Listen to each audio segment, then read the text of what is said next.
나오신 또 온라인으로 또 예배 각 처소에서 함께 하시는 우리 로뎀교회 성도님들을 주님의 이름으로 환영하고 축복합니다. 우리 옆에 계신 분들하고도 인사하시죠. 환영하고 축복합니다. 우리가 이렇게 예배 드릴 날이 얼마 안 남은 것 같습니다. 이제 7월부터는 백신을 맞으신 분들은 그 제한된 숫자에서 제외되므로 조금 더 많은 분들이 함께 예배하시게 될 거예요. 그러니까 예전에 왜 이렇게 빽빽하게 모여서 예배하면서 덥고 불편하셨던 우리 그때로 돌아갈 날이 얼마 남지 않았습니다. 저도 벌써 노쇼 백신을 맞았어요. 빨리 모여서 예배하고 또 신방 가기 위해서 그랬습니다. 우리 성도님들도 다시 모두 함께 모여서 예배할 날을 기대하고 기도해 주시기를 부탁드립니다. 오늘은 특별히 현충일인데요. 우리나라를 위해서 순국하신 또 희생하신 많은 우리 조상들의 그 사랑을 기리는 날입니다. 우리가 하나님께서 특별하게 이 대한민국 가운데 심어주셨다는 믿음 가운데 우리 선배들의 눈물의 기도와 헌신에 감사하면서 우리도 그 신앙을 또 이 자유민주주의를 복음을 전하는데 애쓰는 우리 모두와 또 우리 교회가 되어야 될 줄로 믿습니다. 우리가 가끔 진보니 보수니 좌니 우니 나뉘는데 우리나라뿐만 아니라 이 세계 우주를 다스리는 분은 오직 하나님 분이신 줄 믿습니다. 우리가 좌로 우로 또 진보와 보수로 나뉘는 것이 아니라 하나님께서 이 땅을 다스려 주시도록 항상 기도하고 또 헌신할 수 있는 우리 로뎀교회 되기를 축원드립니다. 고통에는 끝이 있지만 두려움에는 끝이 없다라는 말이 있습니다. 고통이라는 것은 우리가 받아들일 수 있는 한계가 있는데 두려움이라는 것은 그 어떤 실체가 없이 계속해서 상상하기 때문에 끝이 없다고 이야기합니다. 그래서 우리가 두려워할 것은 오직 그 두려움 자체다라는 말이 있습니다. 두려워하기 시작하면 우리가 알 수 없는 두려움에 사로잡혀서 점점 더 매몰되어 가기 때문에 우리는 그 두려움을 주의해야 된다라는 말들이 있습니다. 오늘 본문에 나오는 이스라엘 백성들의 상황이 그랬습니다. 이스라엘 백성들은 우리가 지난주에 살펴본 것처럼 성을 다 연결하고 그 높이를 반쯤 쌓아 올렸습니다. 그것은 분명히 기도의 응답이었고 온 백성들이 마음을 합해서 이룬 그 놀라운 성과였습니다. 그런데 이스라엘 백성들이 갑자기 두려움에 빠지기 시작했습니다. 그리고 낙심하며 무력하게 되었다라는 것이죠. 그들을 두렵게 했던 원인은 무엇인가? 7절에 보니까 이전보다 대적들이 더 많아졌습니다. 산발락과 노비아 그리고 아라비아 사람 겟셈에 대해서는 2장에서부터 벌써 등장을 했습니다. 그런데 그들 외에 암몬 사람들과 아스돗 사람들까지 가세해서 예루살렘 성이 메워져 간다는 소식을 듣고 분노했다라는 것이죠. 그리고 8절에 보니까 다 함께 꾀하였다라고 말을 합니다. 이 네 나라 사람들, 네 민족이 함께 연합해서 이스라엘 백성들을 공격하기로 계획을 짠 것입니다. 이 적들의 위치를 살펴보면 산발랏이 있었던 곳은 사마리아인데 예루살렘의 북쪽입니다. 위쪽이고요. 그 다음에 암몬은 예루살렘의 동쪽에 위치한 땅이고 아라비아는 아무래도 더 아래쪽, 남쪽에 위치해 있었습니다. 그리고 아스돗은 어디인가? 블레셋 땅이었어요. 그러니까 예루살렘의 서쪽에 위치해 있었습니다. 지도를 살펴보면 예루살렘의 동서남북 사방이 이제 적들로 다 둘러싸이게 된 것이죠. 느헤미야는 이 소식을 듣고 하나님께 기도했습니다. 9절에 보니까 우리가 우리 하나님께 기도하며 라고 말을 합니다. 공사를 하던 백성들과 함께 모여서 기도를 했던 것 같아요. 공동체 기도. 이전에 느헤미야는 홀로 먼저 그들의 백성을 위해서 예루살렘 성을 위해서 기도하던 사람이었습니다. 근데 느헤미야 한 사람이 옴을 통하여서 예루살렘에 모인 온 백성들이 함께 기도하게 된 것이죠. 우리도 내가 먼저 기도를 시작함으로 우리의 가정이, 우리의 구역이, 우리의 교회가 기도하는 주님의 백성 될 줄로 믿습니다. 한 사람의 기도가 그렇게 중요합니다. 그리고 느헤미야는 오늘 파수꾼을 세워서 적들이 오는지를 살피게 됩니다. 기도만 한 것이 아니라 적들이 오는지를 잘 살펴서 방비를 했습니다. 그런데도 문제가 생겼던 것 같아요. 유다 사람들이 말하기를 흙무더기가 아직도 많은데 집 나르는 사람들이 다 지쳤으니 우리가 이 성을 완성하지 못할 것이다 라고 말하기 시작했어요. 그냥 한 번 말한 것이 아니라 아마 계속해서 사람들의 입을 통해서 전해졌던 것 같습니다. 그래서 어떤 주석가는 이것이 민요처럼 불렸을 거라고 이야기해요. 왜 일을 하면서 흙무더기가 많은데 옹해야, 사람들이 지쳤으니 옹해야, 막 이렇게 하면서 계속 얘기를 하는데, 이 문제는 뭐냐면 이게 그냥 지쳤다 힘들다가 아니라 뭐예요? 우리가 이 성을 완성하지 못할 것이다. 이 낙심의 노래였습니다. 낙심의 노래.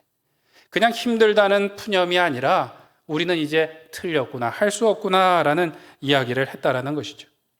왜 갑자기 이스라엘 백성들이 낙심하게 되었을까요? 그들의 마음 가운데 두려움이 찾아왔기 때문이에요. 대적들이 말하기를 우리가 불시에 습격해서 살육하리라, 다 죽여버리겠다라고 이야기를 한 겁니다. 곧 성으로 갈 것이라는 소문을 계속해서 냅니다. 실제로 공격을 하지 않았는데 그 전에 벌써 소문을 막 내는 거예요.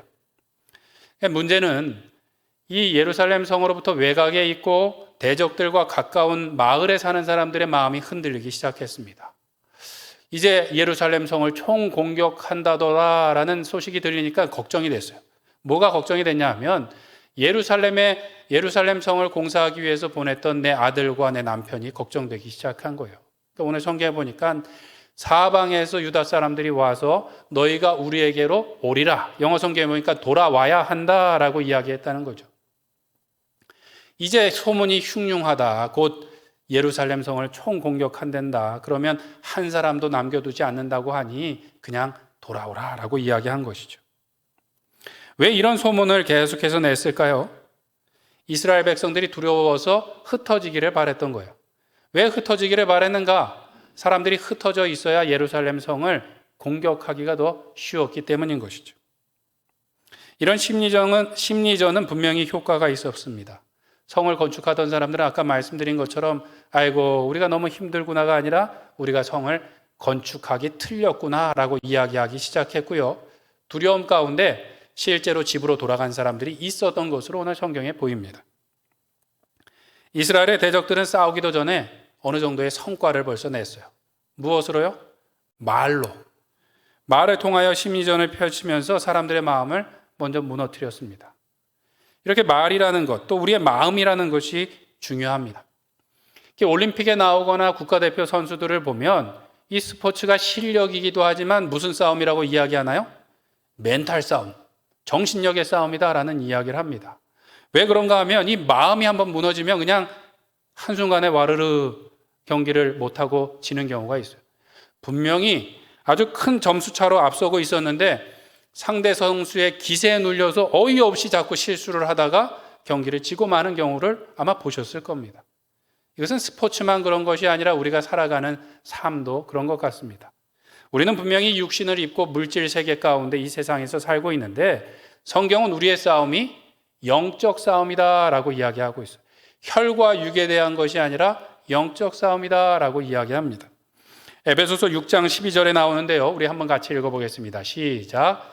우리의 씨름은 혈과 육을 상대하는 것이 아니요 통치자들과 권세자들과 이 어둠의 주관자들과 하늘에 있는 악한 영을 상대함이라. 아멘. 우리의 싸움은 영적 싸움이다라고 말하고 있습니다. 사단이 우리를 공격하는 것도 오늘 이스라엘의 대적이 공격하는 것처럼 할 때가 있어요. 우리로 하여금 두려움에 빠뜨려 갖고 자꾸 실수하도록 만듭니다. 움츠려들게 만들어요. 또 그거보다 높은 단계는 무엇인가 하면 우리를 교만하게 만들어서 실족하게 만듭니다. 우리를 자꾸 부추겨서 실족하게 하고 실수하게 하고 죄를 짓도록 하는 것이죠. 죄를 짓고 나면 그런 죄는 용서받을 수 없어. 그리고 너는 그 죄를 이길 수가 없어 라고 이제 이야기를 하게 되는 것이죠. 점점 우리로 낙심하고 무력하게 만듭니다. 그리고 그 죄를 자꾸 묵상하게 해서 하나님으로부터 멀어지게 하는 것이 사탄의 전략이라는 것이죠. 누구처럼 그렇습니까? 오늘 이스라엘의 대적들이 이스라엘 사람들을 자꾸 그 성에서 끌어내려고 했던 것처럼 사단은 우리를 하나님으로부터 끌어내려고 애를 쓴다는 것이죠. 또 오늘 본문의 말씀처럼 우리가 기도하면서 어려움을 잘 극복하고 났을 때 시험에 드는 경우가 있습니다. 어렵게 한 고비를 넘겼는데 이제 끝났고 우리에게는 기쁨과 감사와 영광만 있겠다라고 생각했는데 더 어려운 일이 찾아오는 거예요. 오늘 본문에 나온 것처럼 성을 다 연결하고 중간까지 쌓았는데 갑자기 사방에서 적들이 몰려오는 것처럼 어려운 일이 또다시 찾아오는 것이죠. 왜 신앙이 아주 좋은 분들도 건강의 문제나 경제적인 문제가 계속 지속되고 그냥 지속될 뿐만 아니라 이전보다 자꾸 더 큰 문제가 생기고 나면 마음이 지치고 낙심되는 경우가 있어요. 그래서 시험에 드는 경우가 있더라는 것이죠. 어떻게 하면 우리는 이 영적 싸움 가운데서 승리하며 주님을 향하여 나아갈 수 있을까요? 오늘 성경에서는 두 가지를 말씀합니다. 하나님을 기억하라. 그리고 사랑하는 사람들을 위하여 싸우라. 사랑하는 사람들을 기억하라 라고 말하고 있어요. 우리가 영적 싸움에서 승리하기 위해서 첫 번째로 지극히 크시고 두려우신 하나님을 기억해야 되겠습니다. 14절 말씀을 같이 읽겠습니다. 시작. 일어나서 귀족들과 민장들과 남은 백성에게 말하기를 너희는 그들을 두려워하지 말고 지극히 크시고 두려우신 주를 기억하고 너희 형제와 자녀와 아내와 집을 위하여 싸우라 하였느니라. 아멘. 느헤미야는 대적들이 이스라엘 백성들을 흩어지게 하려고 하는 계획을 잘 알고 있었습니다. 그래서 백성들을 모아서 한 군데로 모으고 무장을 시켰습니다. 종족대로 따로 모았는데 아마도 의사소통, 긴밀하게 움직일 수 있도록 하기 위한 것이었고 혹시 예루살렘 성 바깥에서 문제가 생기면 그 동네 사람들을 먼저 보내기 위해서 그렇게 했던 것 같아요. 이런 채비를 다 갖추고 나서 귀족들과 민장들과 남은 백성들을 모아서 격려합니다. 여기서 남은 백성이라고 말한 것은 아까 그들의 위협 가운데 두려워서 집으로 돌아간 사람이 있다는 건가요? 없다는 건가요? 있다는 거죠. 집으로 돌아가고 남은 백성들, 그들을 격려하는데 너희는 그들을 두려워하지 말고 오직 지극히 크시고 두려우신 하나님을 기억하라 라고 말하고 있어요. 지극히 크시고 두려우신 하나님을 기억하라. 느헤미야가 자주 썼던 표현이 바로 이것입니다. 하늘에 크고 두려우신 하나님. 느헤미야한테 하나님은 어떤 분이었는가? 하늘에 크고 두려우신 하나님이래요. 우리는 주로 어떻게 부르나요? 전능하신 하나님, 우리의 아버지. 뭐 이렇게 아마 성도님들이 각자 부르시는 어떤 관용구가 있을 것 같아요. 느헤미야는 항상 하나님을 생각할 때마다 하늘에 크시고 두려우신 하나님이래요.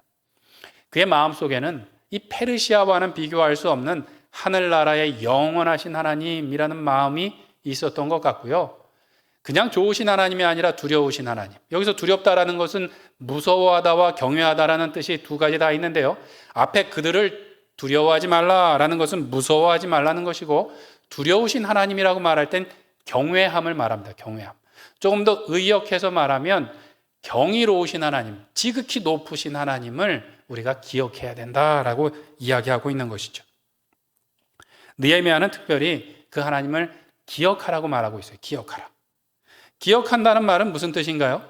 잊고 있었던 것을 다시 생각하는 것을 말하죠. 이 말은 이스라엘 백성들이 너무 두려워서 잠깐 하나님의 크고 놀라우신 그 능력, 사랑을 잊어버리고 있었던 것이라고 이야기할 수 있어요. 왜 우리도 너무 정신없고 다급하면 그 핸드폰을 손에 들고도 핸드폰을 막 찾으러 다니는 경우가 있지 않습니까? 없으신 것처럼 가만히 계신데 너무 다급하면 그 물건을 어디다 뒀는지 알지 못하고 그 다음에 손에 쥐고도 그 물건을 열쇠를 막 찾으러 다니는 경우가 저도 한 번쯤은 있었습니다. 이게 이스라엘 백성들이 이런 거라는 거죠. 너무 다급해서 잊어버렸냐? 기억하라. 이런 의미일 수도 있는데 우리가 왜 그렇지 않습니까? 신앙생활을 하다가도 너무 어려운 일을 만나고 갑작스럽게 큰 일에 닥치면 기도해야지 이 생각을 못할 때가 있어요. 하나님께 도움을 구해야지라는 생각을 못할 때가 있다는 것이죠. 어쩌면 이스라엘 백성들도 그러니까 느헤미야가 잘 생각해 보십시오. 하나님을 기억하십시오라고 말한 것이고요.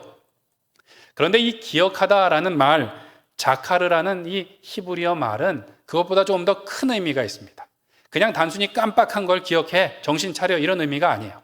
그것보다 더 큰 의미가 있는데 성경에 보면 하나님이 이 말씀을 하시는 경우가 여러 번 나옵니다. 창세기 30장에 보면 하나님이 라헬을 생각하신지라, 이것도 똑같이 자카르라는 말이 쓰였고요. 출애굽기에는 더 많이 나오죠. 하나님이 그들을 기억하셨더라. 그들이 누구예요? 이스라엘 백성들을 기억하셨더라. 이 기억하셨다라는 의미는 무엇일까요? 레아뿐만 아니라 라헬도 있었지, 깜빡했네. 이스라엘 백성들이 애굽에 온 지 400년이 됐는데 내가 깜빡했네, 이런 뜻인가요? 그렇지 않죠. 그것은 하나님께서 그 대상을 특별히 생각하시고 뭔가 그 후에 행하신 일들까지도 이야기하고 있는 것입니다. 그러니까 하나님께서 누구를 도와주시다, 은혜를 베푸시다, 언약을 지켜주셨다라는 것이 하나님께서 그를 기억하셨다라는 의미인 거죠. 그러니까 느헤미야가 이스라엘 백성들에게 지극히 크시고 두려우신 하나님을 기억하라라는 것은 정신 차리십시오, 하나님 바라보세요, 이런 의미보다 더 컸다는 것이죠. 그것은 무엇인가 하면 하나님께서 우리를 기억하고 특별하게 바라보신 것처럼 특별하신 하나님을 생각하십시오.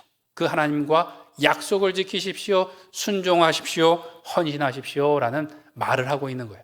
기억한다라는 것은 그냥 단순히 하나님을 생각하세요라는 것이 아니라 하나님을 특별하게 생각하고 그 헌신의 자리, 약속의 자리로 나가십시오. 그러니까 오늘 성경에서는 두려워하지 말고 하나님께서 도와주실 거니 거룩한 싸움터로 나갑시다 라고 격려하고 있는 것입니다.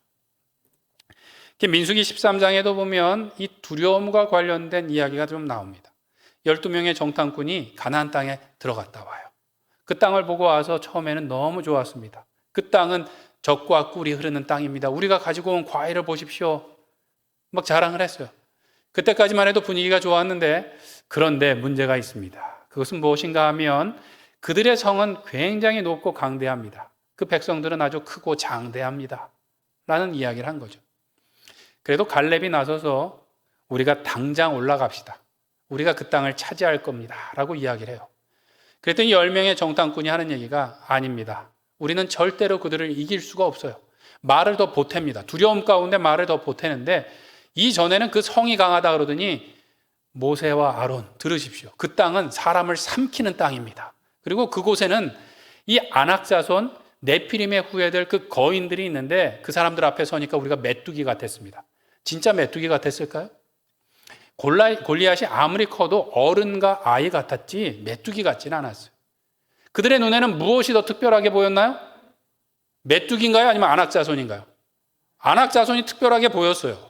하나님이 아니라 아낙자손과 그들의 성이 더욱더 특별하게 보였다라는 것이죠.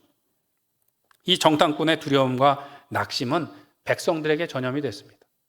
백성들이 그 이야기를 듣고 밤새 통곡하며 울었다고 성경은 기록하고 있어요. 그러면서 모세와 아론을 원망하는데, 우리가 차라리 애굽에서 죽었으면 좋았을 텐데 차라리 그냥 여기서 죽는 게 낫겠다.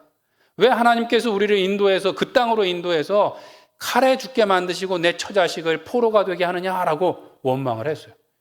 이게 말입니까? 하나님한테, 하나님 왜 나 편안하게 죽게 하지 왜 그곳에서 칼에 죽게 하고 내 처자식을 포로가 되게 하십니까?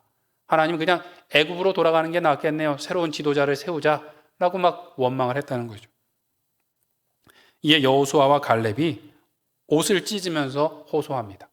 그 땅은 심히 아름다운 땅입니다. 하나님께서 우리를 기뻐하시고 반드시 그 땅을 우리에게 주실 겁니다. 여러분, 하나님을 거역하지 마십시오. 하나님이 우리와 함께 하시고 반드시 그 땅을 차지할 겁니다 라고 말했어요. 이게 하나님을 기억하는 것이죠. 하나님을 기억한다는 것.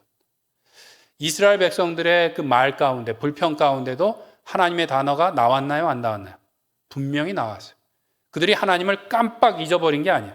하나님을 알고 있었고 하나님을 이야기하는데 그들에게 특별한 것은 하나님이 아니라 대적들이 얼마나 큰지, 그 성이 얼마나 강대한지가 그들의 마음에 더 크고 특별하게 다가왔다는 것이죠. 그러나 이 여호수아와 갈렙은 무엇을 바라보았는가? 그 성이 아무리 견고할지라도, 그 사람이 아무리 클지라도 하나님의 약속이 정말 특별합니다. 그 땅은 심히 아름답습니다. 하나님이 우리와 함께 하시면 우리가 반드시 그 땅을 차지할 겁니다. 우리 거역하지 말고 빨리 올라갑시다 라는 이야기를 했다는 것이죠. 이게 하나님을 기억하는 겁니다. 그래서 그 결과는 어떻게 됐는가? 다 아시죠? 다 아시는데 어떻게 됐는가? 자기의 말대로 되었어요. 말대로. 차라리 이 광야에서 죽는 게 낫겠습니다 라고 말했던 사람들은 40년을 방황하다가 그 광야에서 다 죽게 되었습니다. 그 땅으로 올라갑시다. 반드시 그 땅을 차지할 겁니다 라고 말했던 여호수아와 갈렙만 그 가나안에 들어가게 되었다라는 것이죠. 하나님을 기억한다라는 것은 하나님을 특별하게 생각하고 약속을 지키는 것, 순종의 자리로 나가는 것인 줄 믿습니다. 이것은 스포츠를 즐기는 것하고 비슷하지 않나라는 생각을 해보게 됩니다. 왜 야구를 좋아하시는 분들이 야구를 그냥 보는 것만 좋아하는 분들이 있고 실제로 잘하지 못해도 가서 야구를 하려고 하는 분들이 있어요. 왜 우리가 얼마든지 집에서도 야구를 보면서 스트레스를 풀 수 있지 않습니까? 소파에 앉아서 시원한 음료수를 마시면서 한 분은 선수인 것처럼 공을 던지는 신용도 해보고 감독인 것처럼 아무개를 지금 투수를 바꿔야 되는데 막 흥분하고 심판한테 막 항의를 하면서 스트레스를 풀 수는 있어요. 그런데 직접 운동장에 나가서 땀을 흘리고 훈련하고 때로는 무릎하게 까지면서 얻은 승리의 기쁨하고 비교할 수 있을까요? 없을까요? 안 해보셔서 잘 모르시는군요. 운동을 보는 것도 좋지만 실제로 우리가 나가서 뛰고 우리의 심장이 빨리 뛰고 땀을 흘리고 우리의 근육이 운동하고 그리고 여러 사람들과 협력해서 각본 없는 드라마와 같은 승리를 얻는 것이 우리의 몸과 마음에 유익할까요? 안 유익할까요? 유익하죠. 집에 이렇게 앉아갖고 계속 탄산음료를 마시면서 내 안에 이 당을 채우는 것보다는 나가서 운동하고 사람들과 협력해서 뭔가 이뤄내는 것이 우리한테 더 유익하다는 것이죠. 우리의 신앙생활도 그런 것 같습니다. 우리가 실제로 그냥 앉아서 하나님을 알고 배우고 하는 것이 아니라 믿음의 자리로 순종의 자리로 나가서 하나님을 경험할 때 우리의 온 마음과 몸으로 하나님을 기억하고 만나게 될 줄로 믿습니다.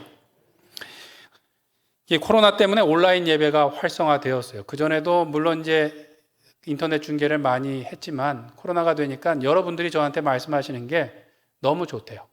본교회 예배를 먼저 한번 드리고 그 다음엔 어떻게 해요? TV만 틀면 사랑의 교회, 분당 우리 교회, 선한목자교회, 또 충영교회 예배를 한 5번 드리신대요. 설교를 5번 들으시니까 너무 좋다고 말씀하시는데 좋죠. 좋은 점도 있는데 분명한 것은 나를 사랑하고 나를 알아봐주고 나를 위해 기도해주는 내 성도들과 함께 예배하는 그 기쁨과 비교할 수 있을까요? 없죠. 또 이 예배할 뿐만 아니라 누군가를 위해서 내가 먼저 나와서 봉사함으로 내 지체의 얼굴에 기쁨이 가득하게 만드는 그 기쁨과 비교할 수 있을까요? 없습니다. 앉아서 그냥 내가 설교를 듣는 것만으로 우리의 신앙이 자동으로 자라는 것은 아니라는 것이죠. 한 가지 분명히 또 기억해야 될 것은 간혹 이 큰 교회 훌륭한 목사님들의 설교를 많이 듣는 것만으로 훌륭한 성도가 되는 것으로 착각하실 때가 있어요. 막 그 TV에서 뭐 오정현 목사님 또 유명한 목사님들을 막 보니까 마치 1대1로 있는 것 같은 착각을 하실 때가 있어요. 그 목사님의 어떤 신앙이 내 신앙인 것처럼 착각하시는 경우가 있는데 절대로 아닙니다. 우리의 신앙은 우리의 삶으로 증명되어야 됩니다. 방구석에서 TV로 책으로만 우리가 배우는 것이 아니라 실제 삶에서 우리의 신앙이 증명되어지고 하나님을 경험해야 될 줄로 믿습니다. 사랑하는 성도 여러분, 우리가 살아가는 것은 실전이에요. 현실입니다. 현실. 우리가 살아가면서 두렵고 떨리고 어려운 일들을 많이 만나게 돼요. 그때 우리는 하나님을 어떻게 기억할 수 있을까요? 우리가 만난 그 일이 얼마나 큰지를 묵상하는 것이 아니라 성경을 묵상함으로 하나님을 배워가야 되고요. 우리가 만난 문제가 얼마나 특별한지가 아니라 하나님께서 베풀어 주신 은혜가 얼마나 큰지 세어보고 특별한지를 기억해야 될 것입니다. 그리고 무엇보다도 우리가 가만히 앉아서 하나님을 묵상하는 것이 아니라 하나님께서 우리를 부르시는 예배의 자리, 순종의 자리, 헌신의 자리로 나가서 하나님이 얼마나 크시고 두렵고 놀라우신 분인지를 기억하심으로 그 하나님을 경험하시는 우리 로뎀교회 모든 성도님들 되시길 간절히 축원드립니다. 두 번째로 우리는 사랑하는 이들을 기억함으로 싸움 가운데 나가야 됩니다. 영적인 싸움 가운데 나가야 됩니다. 14절 하반절에 보면 너희 형제와 자매와 아내와 집을 위하여 싸우라 라고 말씀합니다. 느헤미야는 남은 백성들을 모아서 무장시켰습니다. 그리고 그들을 격려하는데 대적들을 두려워하지 마십시오. 하나님은 지극히 크시고 두려우신 하나님입니다. 여러분들 마음속에 가족들이 걱정되는 거 잘 알고 있어요. 그런데 우리가 이곳에서 힘을 합쳐서 싸우는 것이 가족을 지키는 길입니다. 두려워 마십시오. 힘을 내십시오. 라고 이야기했다는 것이죠. 분명히 돌아간 사람들이 있었어요. 이 남겨진 사람들 가운데도 적이 쳐들어올까봐 걱정이 되기도 하고 남겨놓은 가족들 때문에 걱정이 되기도 했던 것이죠. 그런데 느헤미야가 당신들의 형제와 자녀와 아내와 집을 위해서 이곳에서 싸웁시다 라고 이야기하고 있어요. 그 이유는 무엇인가? 지금 이스라엘 백성들이 처한 상황은 뭉치면 살고 흩어지면 죽는 상황이었어요. 어떻게 해서든 이스라엘 민족이 뭉쳐 있어야 대적할 수 있었고 뭉쳐서 이 성을 완성해야 이스라엘 백성들이 궁극적으로 보호받을 수 있고 살아남을 수 있는 길이었다는 것이죠. 우리의 신앙생활도 이와 같은 갈등의 순간을 겪을 때가 있습니다. 가정이 먼저인가? 신앙이 먼저인가? 교회 봉사가 먼저인가? 자녀 교육이 먼저인가? 이것에 갈등을 느낄 때가 있어요. 예수님께서는 제자의 자격으로 이런 이야기를 하셨습니다. 자기 부모와 처자와 형제와 자매와 자기 목숨까지 미워하지 아니하면 능히 내 제자가 될 수 없다. 성경에 보면 이런 말씀을 몇 군데 하시지 않습니까? 가족을 미워하지 아니하면. 그럼 평소에 가족을 돌보지 않는 사람들이 괜히 이 말씀에 걸려요. 주님이 가족들보다 주님한테 뭘 더 하길 바라시나? 잘하지 못했던 사람들에게 이 말이 걸립니다. 그런데 이 미워하지 아니하면 이라는 말은 예수님보다 그들을 더 사랑하면 이라는 말이에요. 예수님보다 나의 가족들을 더 사랑하면 능히 내 제자가 될 수 없다는 것이죠. 이 말씀도 좀 서운하게 들릴 수 있는 분들이 있는데요. 이것은 우선순위의 문제입니다. 주님께서 말씀하실 때 너희는 먼저 그의 나라와 그의 의를 구하라. 그리하면 이 모든 것들을 너희에게 더하시겠다. 무엇을 먹을지 마실지 입을지 자꾸 걱정하는데 걱정하지 말고 하나님의 뜻과 그 나라를 먼저 구하면 이 모든 것들을 더해 주시겠다라고 말씀하신 것처럼 무엇을 해야 되는가? 우리의 가족과 형제들과 자녀와 집을 걱정하기보다 하나님을 먼저 위할 때 하나님께서 책임져 주시겠다라는 것이죠. 우리가 가끔 이런 믿음의 선택을 할 때 불안함이 있어요. 혹시라도 내 가정에 문제가 생기면 어떡하나? 우리 아이들이 공부하는데 지금 중요한 시기인데 이 시기를 놓치면 어떡하나? 라고 걱정을 합니다. 그런데 우리가 분명히 기억해야 될 것은 지금까지 우리의 가정이 여기까지 왔고 우리의 자녀들이 여기까지 컸고 했던 것은 누구 덕분인가요? 하나님 덕분이죠. 내가 열심히 일하고 밤잠 못 자면서 아이들을 키우고 했지만 돌아보면 하나님의 은혜가 아니면 아무것도 안 됐다고 고백할 수밖에 없습니다. 우리는 분명히 기억해야 돼요. 여기까지 온 것도 하나님이 하셨고 앞으로도 하나님께서 해주실 줄 믿습니다. 오히려 내 생각이 앞서면 자녀를 망칠 때가 있어요. 내 자녀가 우상이 되면 내 자녀를 망칠 때가 있어요. 우리의 가정과 또 우리가 소중하게 생각하는 것도 마찬가지인 것이죠. 그래서 C.S. 루이스라는 작가는 이런 이야기를 했습니다. 이 세상에서 우리에게 가장 소중한 것보다 하나님을 더 사랑하는 법을 배우게 될 때 우리는 우리가 소중하게 여기는 것들을 지금 우리가 사랑하는 것보다 더 잘 사랑하게 될 것이다. 말이 복잡하죠. 이게 무엇인가 하면 우리가 뭔가를 소중하게 생각하면서 그것을 포기하지 못하고 붙들고 주님 앞에 나가지 못할 때가 있는데 우리가 소중하게 생각하는 그것이 가족이든 무엇이든 간에 그를 더 잘 사랑할 수 있는 방법이 무엇인가? 주님을 더 사랑하는 거라는 거죠. 왜 그렇습니까? 우리가 평소에는 우리의 욕심으로 가족을 위한다라고 생각할 때가 있어요. 그런데 하나님을 더 사랑할 때는 우리가 하나님의 사랑으로 우리의 가족들을 사랑할 수 있게 되는 것이죠. 우리가 평소에는 우리의 능력으로 힘으로만 가족을 섬기고 사랑할 것으로 생각하는데 우리가 하나님을 더 사랑하며 나갈 때 주님께서 성령께서 우리에게 능력과 사랑을 부어주실 줄 믿습니다. 우리가 주님을 더 뜨겁게 사랑할 때 주님께서 우리의 가족을 지키시고 보호하시고 인도하여 주실 줄 믿습니다. 또 물론 우리가 이 가족을 위해서 용기를 내야 되는 순간이 있습니다. 믿음을 지키며 나가다 보면 오늘 본문처럼 정말 어렵고 두렵고 떨리는 순간이 다가올 때가 있어요. 손발에 힘이 빠지고 내가 무언가를 할 수 있을까? 내 믿음이라는 것이 무엇이었을까라고 이 낙심이 되는 상황이 있습니다. 그럴 때 오늘 느헤미야가 말한 것처럼 형제와 자녀와 아내와 집을 위하여 싸우라, 힘을 내라, 이 말씀을 우리가 기억해야 된다는 것이죠. 예수님께서 이스라엘의 북쪽에 있는 두로 지방에 복음을 전하러 가셨는데 한 헬라인 이방 여인이 예수님께 나왔습니다. 우리가 잘 알고 있는 수로보니게 여인이었어요. 이 이방 여인이 길에서 예수님의 발을 붙잡고 사정을 합니다. 내 딸이 귀신에 들렸는데 주님 도와주세요. 평소에 예수님 같으시면 이 여인의 그 기도의 제목을 들어주셨을 텐데 이렇게 말씀하셨습니다. 자녀로 먼저 배불리 먹게 하는 법이지 떡을 개들에게 주는 법은 없다라고 말하셨어요. 물론 이 여인의 믿음을 시험하기 위한 것이었지만 사실 알고 들어도 기분이 나쁠 만한 말 아닙니까? 이 여인도 분명히 예수님이 사랑이 많은 분이라고 듣고 왔고 능력이 있는 분이라고 듣고 왔는데 유대인들이 이방인을 개라고 부르는 것 다 이해할 수 있는데 사람이 와서 사정하는데 떡을 개에게 주는 것이 마땅하지 않다라고 말하면 마음이 상할 만도 한데 이 여인이 포기하지 않았어요. 예수님께 말하기를 옳습니다. 그런데 상 아래에 있는 개들도 아이들이 먹던 부스러기를 먹지 않습니까? 좀 도와주세요. 포기하지 않았어요. 나를 개라고 부르든 부스러기라도 나를 좀 달라라고 말한 것이죠.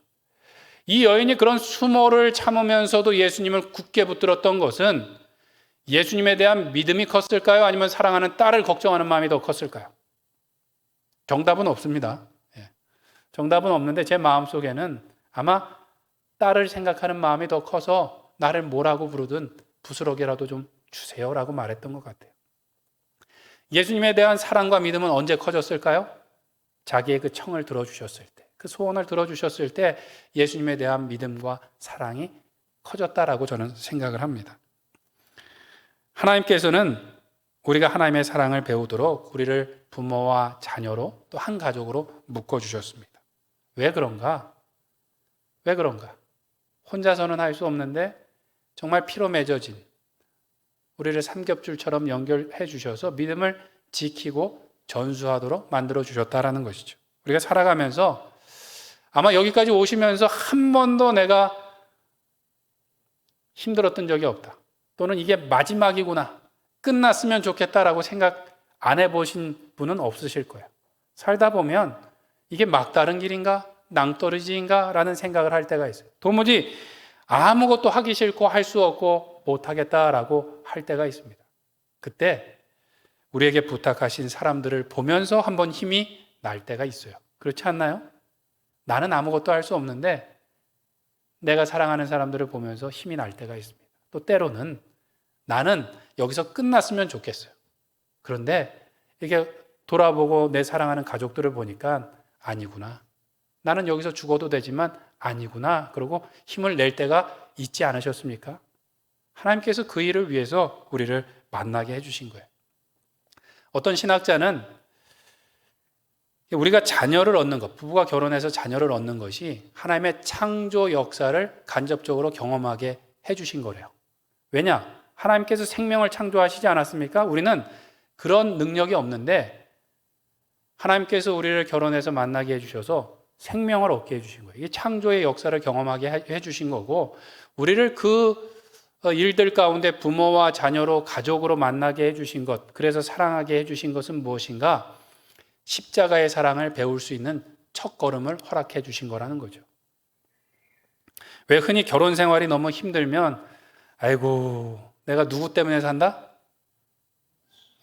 한 번도 그래 본 적이 없으시군요. 저도 그래 본 적은 없는데 TV에서 보니까 아이고 내가 이 왼수 이 사람 때문에 못 사는데 누구 때문에 살아요? 내 애들 때문에 산다. 이런 얘기 하지 않습니까? 또 예전 분들은 사실 너무 어렵고 힘들지만 어른들 때문에 참고 사셨던 적이 있으셨어요. 친정 부모님 얼굴을 봐서. 또 시댁의 어른들이 너무 불편하긴 하지만 그래도 그 어른들을 봐서 참고 살았던 경험이 있으실 거예요. 또 살아보니까 어떻게 해요? 사라지더라는 거죠. 그때는 정말 끝인 것 같은데 살아보니까 사라지더라는 거예요. 여기서 누구 때문이라고 말했지만 사실은 말을 바꿔서 위하여라고 말해도 말이 이상하지 않지 않습니까? 나에겐 힘이 없고 나에겐 소망이 없지만 나에게 부탁하신 사람을 위하여 내가 한 번 더 힘을 낸다는 것이죠.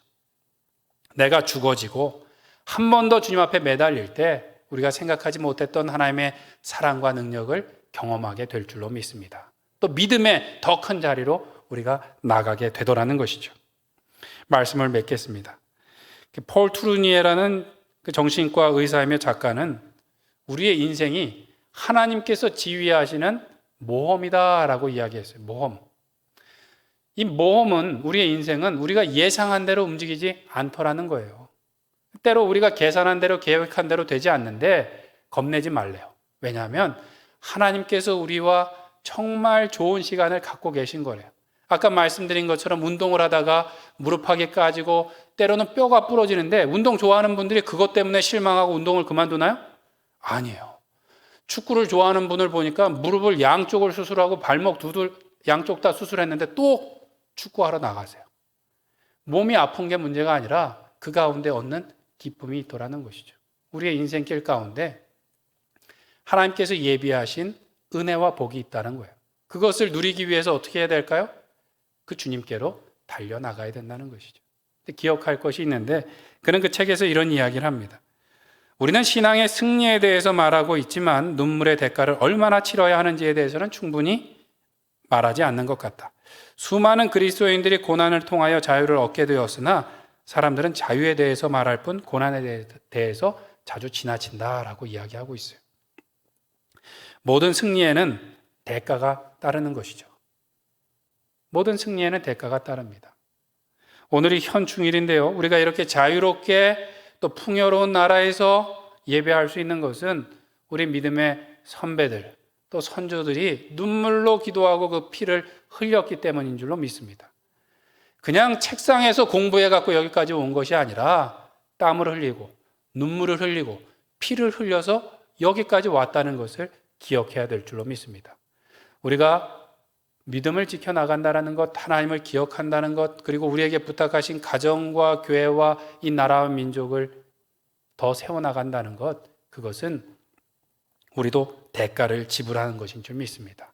우리의 선배들이 했던 것처럼 우리에게 부탁하신 그곳에서 눈물과 땀과 고난을 채워나가야 될 줄로 믿습니다.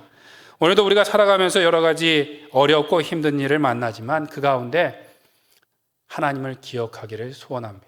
우리의 문제가 얼마나 큰지가 아니라 하나님께서 계획하신 그 은혜와 그 영광이 얼마나 큰지를 생각하며 순종의 자리, 헌신의 자리로 나가서 크고 놀라우신 하나님을 경험하고 하나님을 온몸으로 기억할 뿐만 아니라 하나님께 기억되어지는 우리 모든 성도님들 로뎀교회 되기를 간절히 축원드립니다. 우리 이 시간 함께 기도할 때 함께 나눈 말씀을 놓고 기도하겠습니다. 하나님, 오늘도 지극히 크시고 놀라우신 하나님을 기억하게 하여 주시옵소서.